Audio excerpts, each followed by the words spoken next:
Hello students, आज हम chapter 2 देख रहे हैं। चैप्टर 2 का नाम है कंपोनेंट्स ऑफ फूड। फूड क्या है, हमें किस किस तरह के फूड की ज़रूरत होती है। वो फूड में सभी जो हैं अलग अलग टाइप का खाना खाते हैं, अलग अलग टाइप के ऑर्गेनिजम्स। तो वो सारा हम देख चुके हैं। अब हमने देखना है उस फूड के अंदर जो हम खाते हैं उसमें क्या क्या कंपोनेंट्स होते हैं, क्या क्या पार्ट्स होते हैं। तो उनकी हमने यहाँ पर देखना है और उसमें उन पार्ट्स की हमारी बॉडी को क्यों ज़रूरत है, अगर वो ना मिले तो उससे क्या प्रॉब्लम हो सकती है हमारी बॉडी में। तो वो सारा का सारा इस चैप्टर में है जिसका नाम है कंपोनेंट्स ऑफ फूड। तो इसमें हम डायरेक्ट मेन पॉइंट पर आते हैं कि हमारे फूड में क्या क्या चीज़ें होनी चाहिए। तो जो भी फूड में चीज़ें होनी चाहिए जो हमारी बॉडी के लिए ज़रूरी हैं, तो उन सब कंपोनेंट्स को हम कहते हैं न्यूट्रिएंट्स। हमारी बॉडी के लिए जो भी ज़रूरत की चीज़ें हैं जो हमारे फूड में होनी चाहिए ताकि हमारी बॉडी हेल्थी रहे, उन्हें हम न्यूट्रिएंट्स कहते हैं।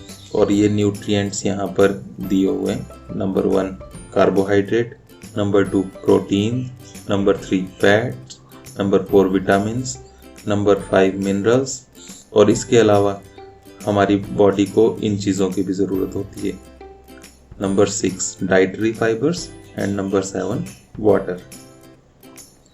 तो न्यूट्रिएंट्स तो ये 5 हैं, carbohydrate, proteins, fats, vitamins, minerals. लेकिन इसके साथ साथ डाइटरी फाइबर्स और वाटर की भी ज़रूरत होती है, पानी की।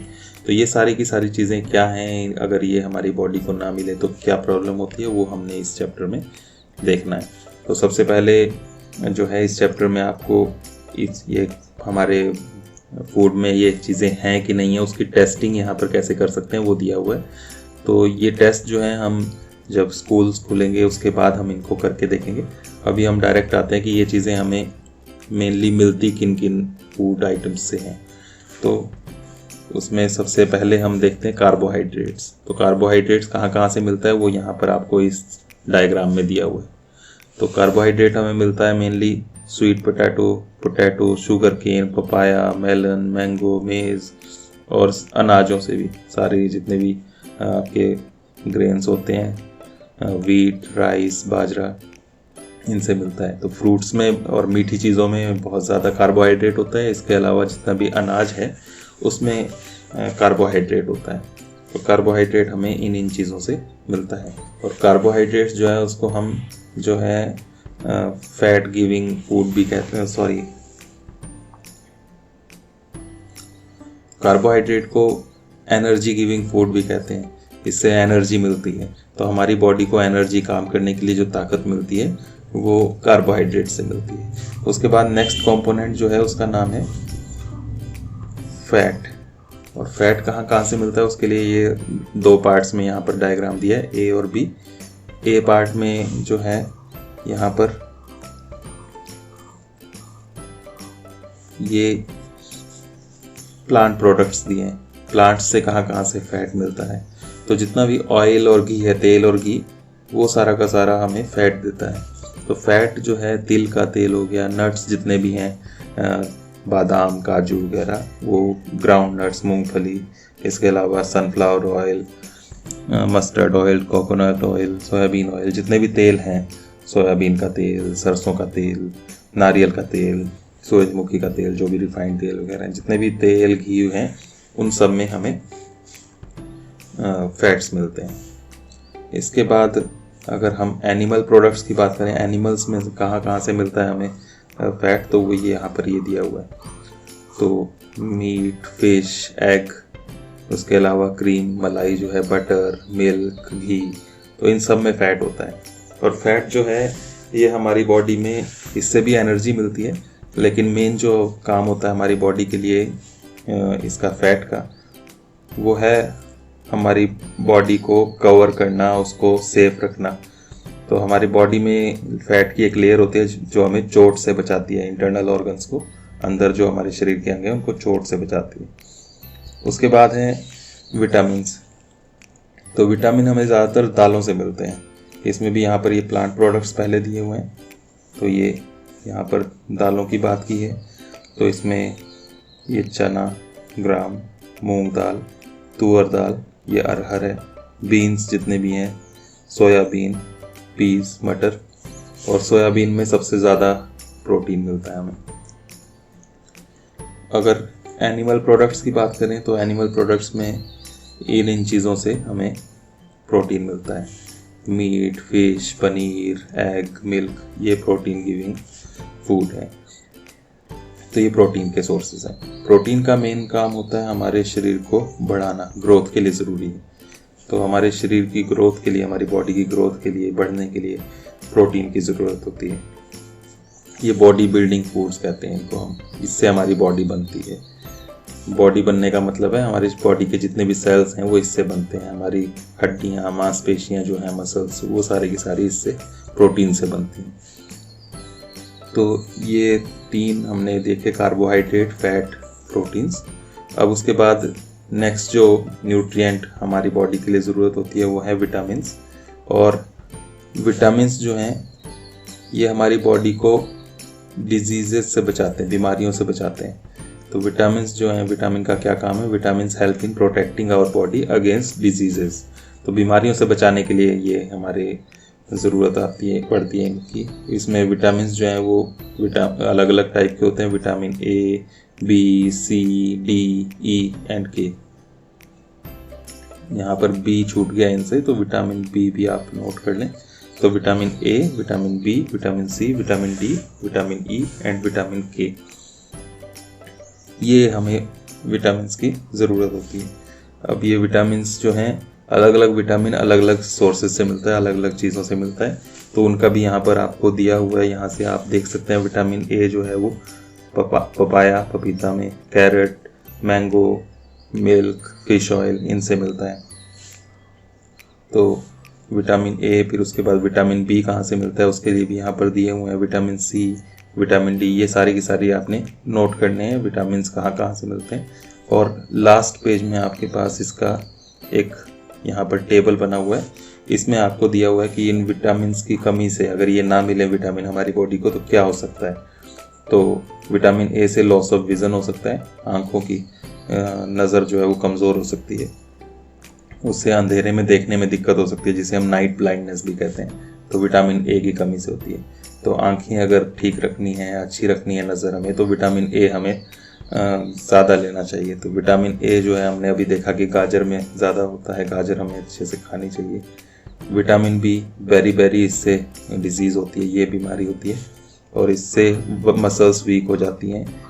एनर्जी जो है काम करने की वो हमें कम महसूस होती है, शरीर में कमज़ोरी महसूस होती है। विटामिन सी, इससे स्कर्वी होता है और स्कर्वी से ब्लीडिंग गम्स और wounds take longer time to heal. तो मसूड़ों में से खून आना शुरू होता है। कभी कोई घाव हो जाए तो वो ज़्यादा टाइम लेता है ठीक होने में। विटामिन डी, इससे रिकेट्स होता है। रिकेट्स जो है ये हड्डियों की बीमारी है, हड्डियाँ इसमें कमज़ोर हो जाती हैं, सॉफ्ट होकर वो मुड़ जाती हैं, तो हड्डियाँ मुड़ना शुरू हो जाती हैं इसमें। तो ये विटामिन से क्या क्या कमियाँ होती हैं यहाँ पर दिया हुआ है। तो विटामिन की कमी से ये प्रॉब्लम्स हमारी बॉडी को हो सकती हैं।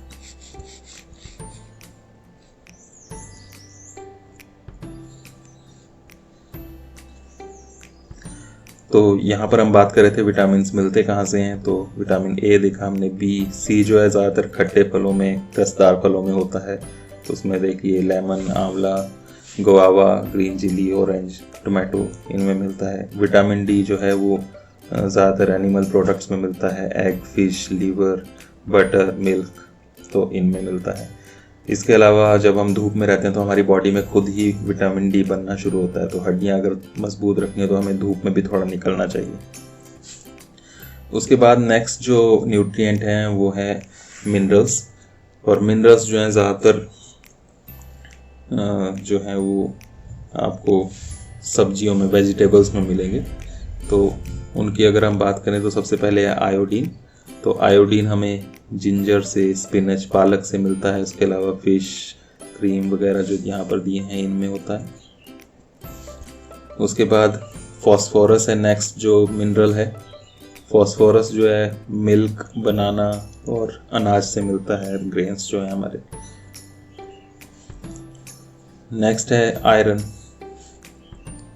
आयरन होता है पालक में, सेब में, स्पिनच, एप्पल, उसके अलावा लीवर है यहाँ पर, और आपको यहाँ पर पियर, नाशपाती दी हुई है।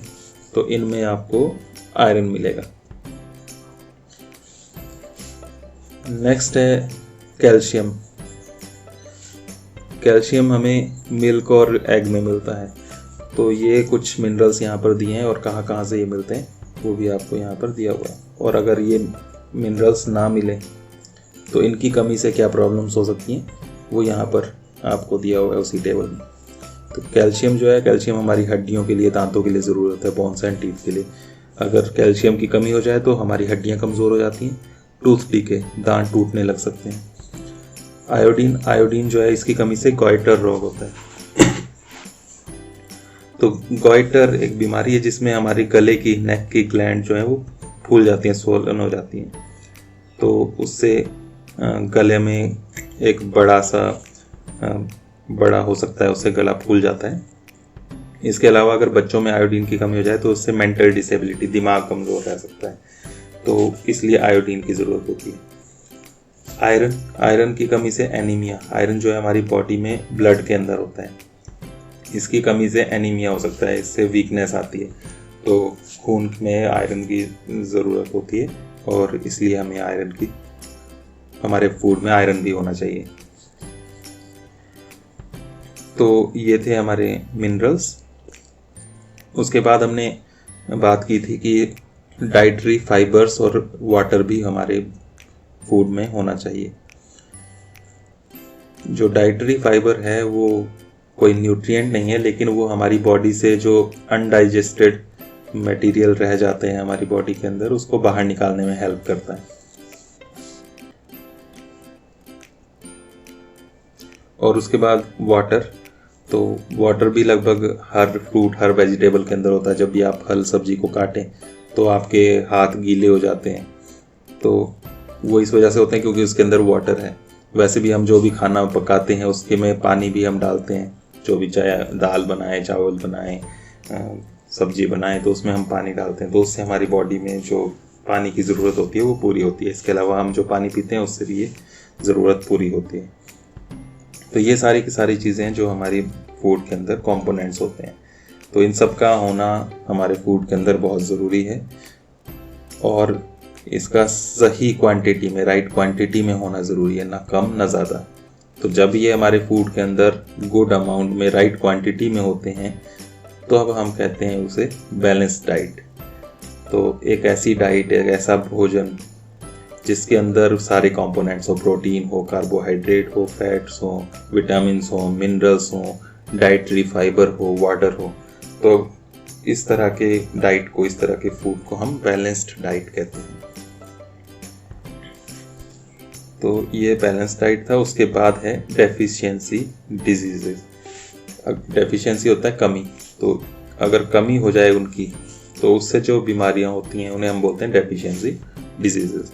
तो अगर लंबे टाइम तक हमें ये न्यूट्रिएंट्स ना मिलें तब ये जो डिजीज़ होती हैं इन्हें हम डेफिशिएंसी डिजीज़ कहते हैं। और ये कौन कौन सी होती हैं इसके बारे में हम यहाँ इस टेबल में जान ही चुके हैं। तो ये सारी यहाँ पर डेफिशिएंसी डिजीज़ दी हुई हैं। तो इस तरह से ये चैप्टर ख़त्म होता है हमारा। और इस चैप्टर में हमने क्या क्या सीखा, समरी यहाँ पर दी हुई है, आप इसको भी यहाँ पर पढ़ सकते हैं। और बहुत सारी एक्सरसाइज के क्वेश्चंस जो हैं वो यहीं से आपको मिल जाएंगे। तो ये चैप्टर आपने यहाँ पर अभी कंप्लीट किया। इसके बाद यहाँ एक्सरसाइज है, इसमें जो क्वेश्चंस हैं ये आपने खुद सॉल्व करने की कोशिश करनी है। जो क्वेश्चन आपको समझ में नहीं आए उसके लिए आप मुझे कांटेक्ट कर सकते हैं। बाकी हम इसके बाद इसके सॉल्यूशंस नेक्स्ट पार्ट में करेंगे। तब तक के लिए थैंक यू, फिर मिलते हैं।